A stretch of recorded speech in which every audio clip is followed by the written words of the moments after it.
Dare great things for Christ.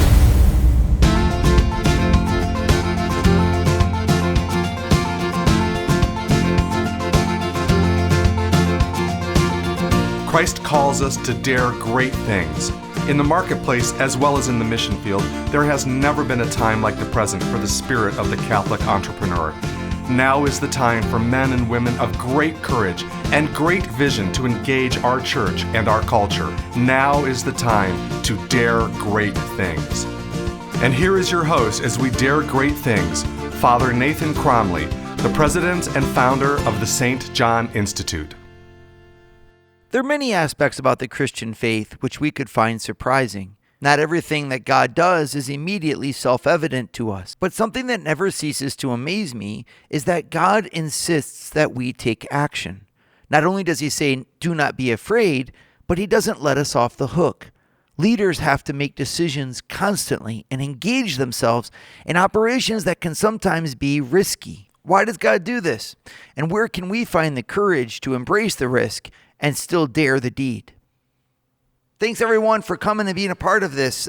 Awesome. We're looking at part 4 of our seminar on the difference that Christ makes in our leadership. And I love this because what we're seeing is a trend, an understanding of God's wisdom, where God takes the very thing of which we're afraid, the very weak point in ourselves that keeps us from action and keeps us from leadership, and he makes that the focal point of his victory.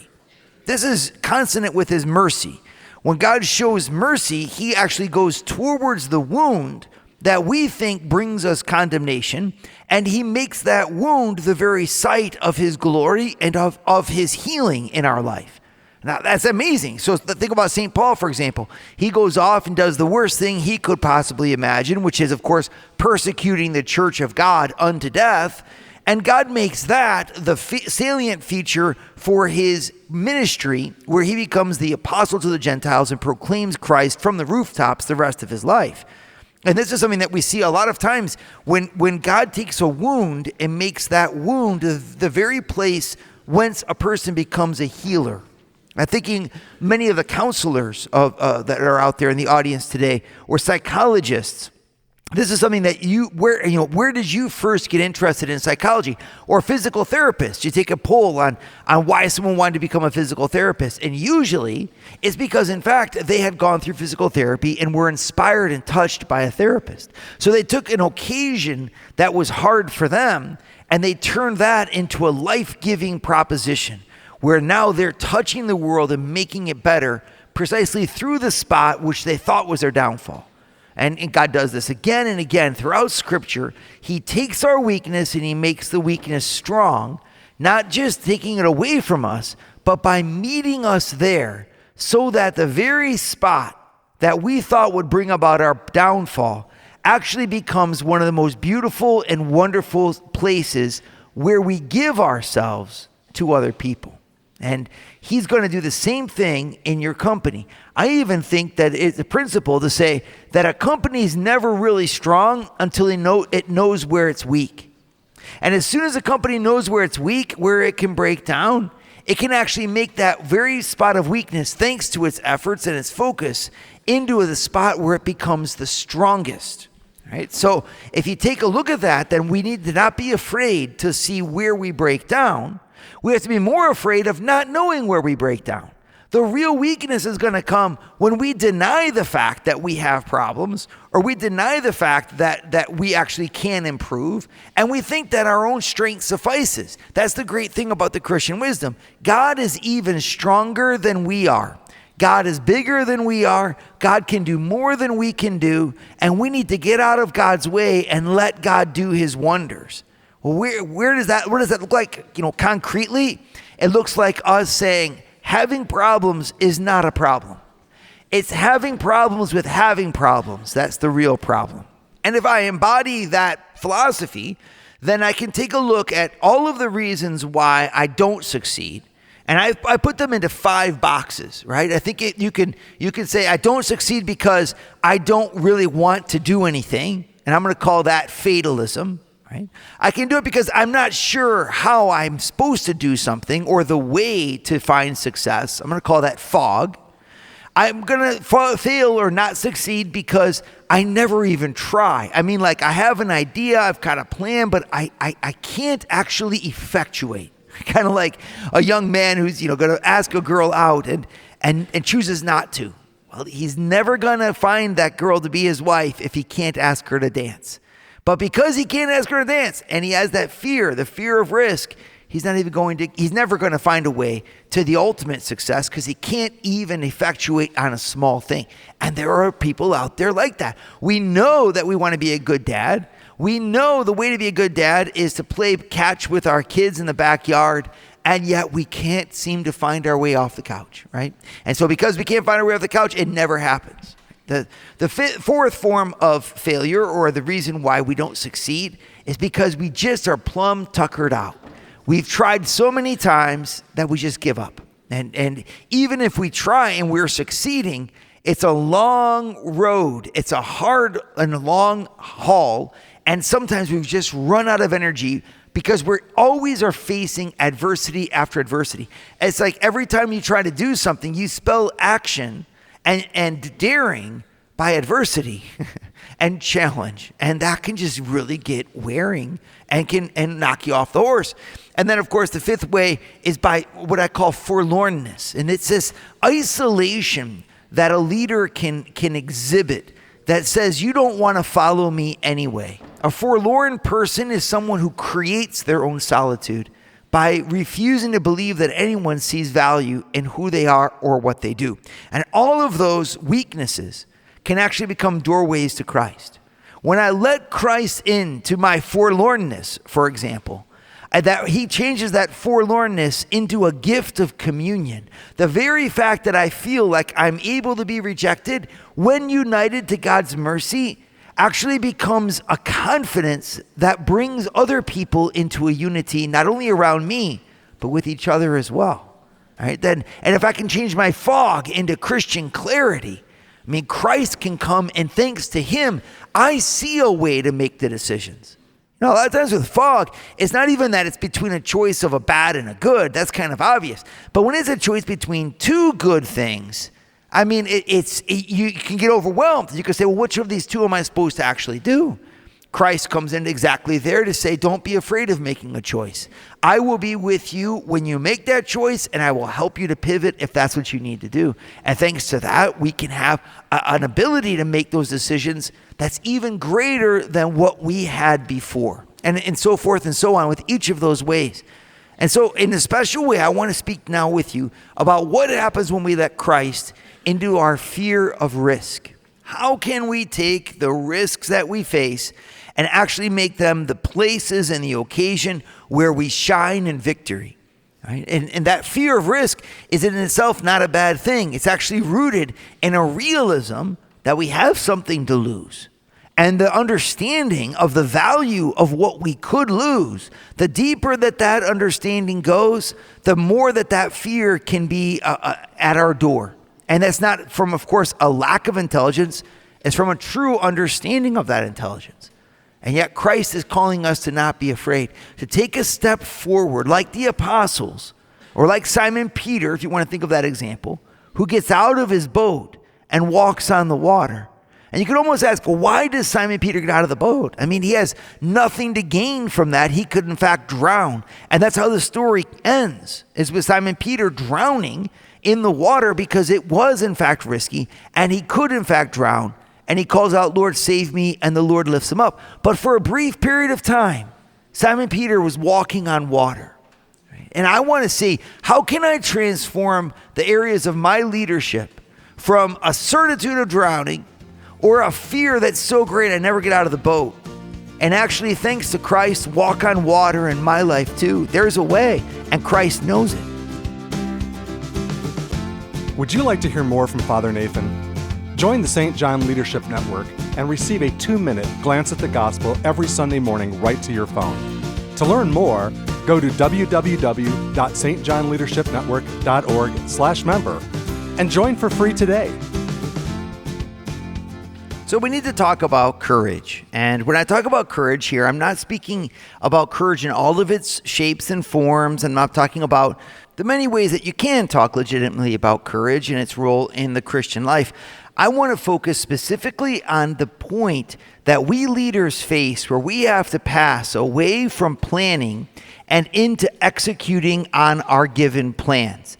And it's a really unique place, and it's a unique role that takes a special set of gifts and a special action from God's grace. Because it's one thing to sit back and talk about everything that needs to be done. And boy, are there ever a lot of people that are really good at this. They sit around and they say, someone ought to start a television station. Someone ought to help those kids to, learn the beauty of their sexuality. Someone ought to, and so they're really good at that. And then there's another group of people that when someone actually steps forward and does something, the next thing that they do is they turn around and they say, and you should have done it better. All right, those are the critics. And so these are all good. You've got critics, you've got idea people, and you've got, that's where a lot of our Christianity stays focused, for example. And that's a lot of times where our businesses stay as well. We plan them out, we think about changes, but when the rubber hits the road and you're going to implement those changes and things are going to get real and they're going to get real fast, well, it's funny how people tend to leave the leader alone. And you can find yourself holding the bag saying, is this really all my mistake? This is when we find ourselves up late at night, laying in our bed, just pondering. I mean, if I get that mortgage on that house, will I be able to pay it off? If I move my family across the country, will I be able to pick up the pieces of the children's education? If we expand to another facility, will we be able to find the same market there that we did before? If I don't hire this person who's not the person I really want, will my other people who are good, will they leave just because they don't find the support? Or do I have to find just the right person? I have to make decisions that actually move us from an internal phase where we can plan things and wipe them off the chart again into an external phase where there are real consequences. I remember working with an architect who said, here, if I just erase that little line with an eraser, it costs nothing. If we do that when in the field and we need to take a wall down, it'll cost $30,000. He said, at the phase when you plan things, it's just on pen and paper. There's nothing to it. But when you pass into actual relationships or actual consequences, then the leader's sense of responsibility kicks in. And if you're a good leader, you are keenly aware of the risk that's in front of you and the consequences that could happen. And for a big decision, your consequences could sink the whole ship. And none of us like making those decisions. But I want to flip that on its head because that fear of the risk that's involved can petrify us and keep us from action. And I actually think it's a moment. I think it's a moment where Christ can come into our hearts. Christ can come into our lives in a very unique way.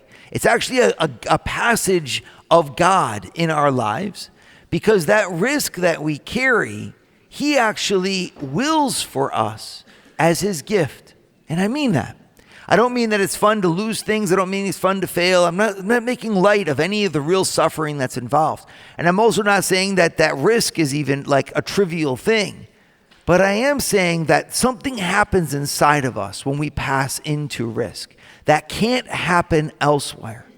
We become what we choose. I like to make it this. We make choices, and the choices we make us. Right? So we make decisions to engage in this or that. And every time we say yes to something, we're saying no to something else. There's only one way to live a day, and it's the day that we've got. And so if I choose and I'm deliberate about how I choose what I'm doing with that time, well, I have the great gift that comes from that at the same time, which is that I've actually become what I've invested in. I get to gain the fact that not only am I a planner or a dreamer, but I'm actually doing the deed. I've passed into an external phase that's allowed me existentially, to use a big word, to become something. And if I don't choose it and I stay in the planning phase, I can be many things. I can be an astronaut, and I can be a firefighter, and I can, run a doggy kennel, and I can do all those different things at the same time in my head. But when I know that I've only got one life to live, it gives all of the value to that choice that I'm going to make. Now, when I choose to do something, I'm actually identifying and becoming what I've chosen. I'm identifying myself with that choice. And then that choice becomes a part of me. Folks, this is a blessing. I mean, I know that in our culture, we like to reward the staying forever at the crossroads, and we like to not really necessarily reward achievement in a given field. We'd rather be with people whose life it is to comment on the news than to be with people who actually make it. But to actually make the news, instead of being a commentator on it, you have to sacrifice. And that risk of what you're going to lose actually becomes the point where you really gain. You gain because you've lost. That's what I'm trying to say. And the reason I say it is because we need to learn to love that risk. And as hard as it is, if we don't pass into execution, we've actually passed up an even greater opportunity. It's like, Shakespeare says, it's better to have loved and lost than to never have loved at all. And you could make a play on words on that and say it is better to have lived and lost than to never have lived at all. And the biggest risk we take in life is the risk of not taking any. I remember one time a person who was really nervous. They'd finally made a friend in their life, and they were really happy with their friend. And then their friend had to move, and they were very sad by this. And so they said, I'm never going to make another friendship, because now that if I give my heart and I really invest in someone and then they move, it's just so heartbreaking. And they went to ask advice of an old priest, and the old priest gave a great piece of advice. He said, listen, the fact is you risk a lot more by not risking than you did by risking and losing. And I'm not quite sure we're always aware of that, because again, our culture today rewards the non-risk takers. It's like it's better to be a lemming and to just rush over the cliff as long as you're together with all the other lemmings than it is to be free. But this is not the Christian way. When Christ was on the earth, he did not walk around rewarding inactivity.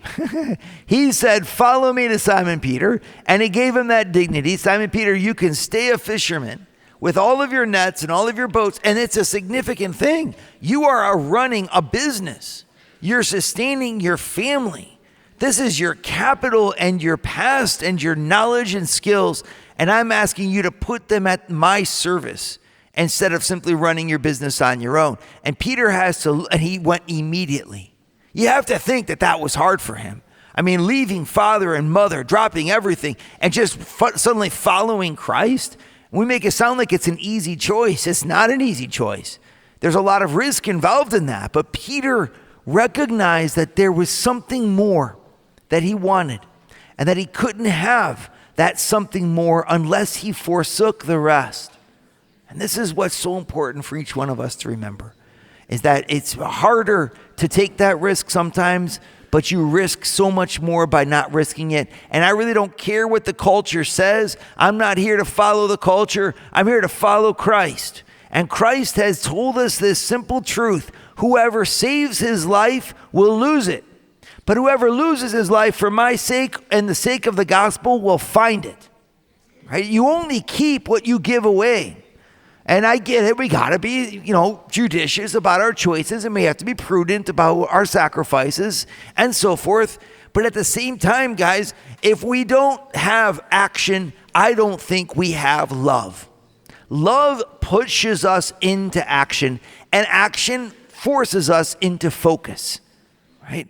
I can't do everything, but I can do this one thing. And by investing what I have into that one thing, I give a value to that one thing that's as deep as my identity. I stand behind it. I wonder if this isn't a secret to how we get our people to have greater sense of ownership in their jobs and in their positions. Maybe because we just give them these positions and we don't allow them that thrill of risk and responsibility. We also don't really reward them with the dignity that comes with their possibilities. And so they don't really own them because they have nothing to lose by them. But when you give someone a position that they can screw up and a place where they can, in fact, make mistakes, you've also given them a key for them to be able to shine. There's a quote I like very much that says it well. It says this: There is freedom waiting for you on the breezes of the sky. And you ask, what if I fall? But, my darling, what if you fly? Christ is there, and I think it's good for us to get in touch with the great plans that he has in store for us. And instead of fearing failure, start to seek hope. Start to desire love. Start to fall in love with the great things that can be more than the fear of what might not. Would you like to start your Thursday mornings with a scriptural leadership lesson? Join the St. John Leadership Network, where Father Nathan hosts a 30-minute call at 6:30 a.m. in all 4 U.S. time zones. To learn more, go to www.stjohnleadershipnetwork.org/member and join for free today. So we all know we have to act if we're going to be a leader. And we know that that action can be a great source of blessing and that Christ calls us into it. Like he says to Simon Peter, follow me. Or when Peter says, if it is you, then bid me to come out of the boat and I too will walk on water. And Jesus says, come, right? Or Jesus gives that parable where he talks about how he gives talents and coins, so to speak, to certain people, and one of them takes 10 coins and makes 10 more by investing them. Another takes 5 coins and he invests them and makes 5 more. And then you have one guy who gets 1 coin and he says, I'm not going to do anything with that coin. And he just buries it. And when the master comes back, he says, here's my coin back, and he just gives it back to him. And the master says, why didn't you try to do something with it? And he punishes him, saying that, listen, you should have at least tried to gain me interest on it. Meaning it's not acceptable for us just to sit back and say, my life is there to let other people take, and I'm not going to assert myself because I'm afraid of what I can lose. But practically, how do we overcome that? Here are some practical things to help us motivate this. Number 1, have a plan B. It sounds simple, but if you're really that afraid, go ahead and think, okay, if the worst case scenario hits, what will I do? And after that, make a plan C. If plan B falls through, then there's a plan C. You can go through your different plans, but having a good plan is a good way to take away a lot of that anxiety. Because that way, when you're under the pressure and you're actually executing and you're doing the deed, you know if I stick to the plan, I'm going to succeed. And so a lot of times, the pressure of that risk can be mitigated by good, thorough planning and taking the time to do that. Second wonderful way to mitigate that risk for us and help us overcome it is love. What I mean by that is to have a real keen sense, not just of what you risk by doing something, but what benefit there will be by accomplishing it. Who stands to benefit from you taking that risk? What are you doing this for anyway? And can you afford to not do it? If you don't do it, what will happen for all those people for whom that you're engaging this activity, right? And to be keenly aware of that so that you're motivated by something bigger than you. In other words, there's almost like a worse punishment at hand by not acting than there is that I have to risk through the action. Right? A third really effective way to do this, of course, is to plan on the failure. And I love to say this. I think only people who are willing to fail are really successful. There's a lot of people out there that say, failure is not an option. Don't let failure even be an option. Failure is not an option for us. And I like to say that I actually think that as long as you're saying that, you're still afraid of failure. Wouldn't it be amazing for you to say, if I fail, I'll get up again? I'm thinking of Thomas Edison, who tried something like 1,000 different ways in order to invent the light bulb. He had to figure out what kind of filament could burn sustainably and that he could harvest and create to make this light bulb thing. And he tried to burn all kinds of different things. And at the end of it, they said, you finally discovered the light bulb. And he said, no, I found 1,000 ways not to discover the light bulb. It was a really profound quote, right? But what he's trying to say there is that he was ready to fail and that he failed his way into success. What are you so scared about anyway? Why do you think that the same person who has come to where you are today with all the success that's in front of you today couldn't rebuild, couldn't find another way? Why are you so convinced that the forces out there are bigger than the resources inside? right? Why does everything on the outside seem so much bigger than the one on the inside?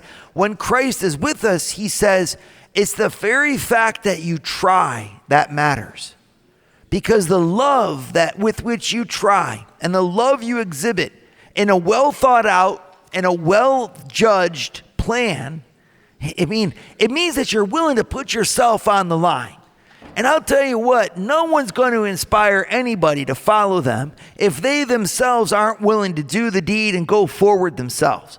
And honestly, I think we look around us and we say, why aren't more people willing to dare great things and dare great things for Christ? And I'd say, because you're not. I mean, we're all afraid of what we can lose.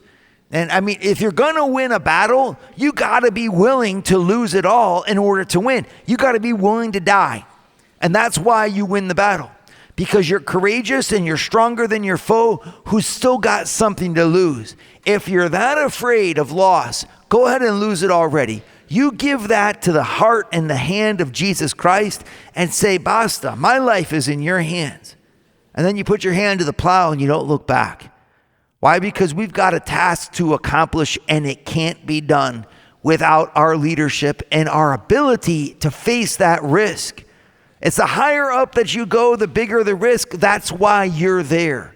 Because unless you're willing to take that risk, it won't get done. And again, I'm not saying to be rash. I'm not saying to make bad decisions. But when there is a decision, put yourself behind it. If you put yourself behind that decision and you move into execution, you'll have the great leverage of being an effective leader. Because people will get behind people who put themselves behind their own decisions. And if you're not willing to stand for something, well, then you're going to fall for anything. And no one wants to follow a leader like that. Dare great things for Christ. Share your feedback with Father Nathan. Send us an email at info@stjohninstitute.org. That's info@stjohninstitute.org. And don't forget to subscribe to premium video content to form, unite, and inspire you at Eagle Eye Pro on our website, eagleeyeministries.org. That's eagleeyeministries.org.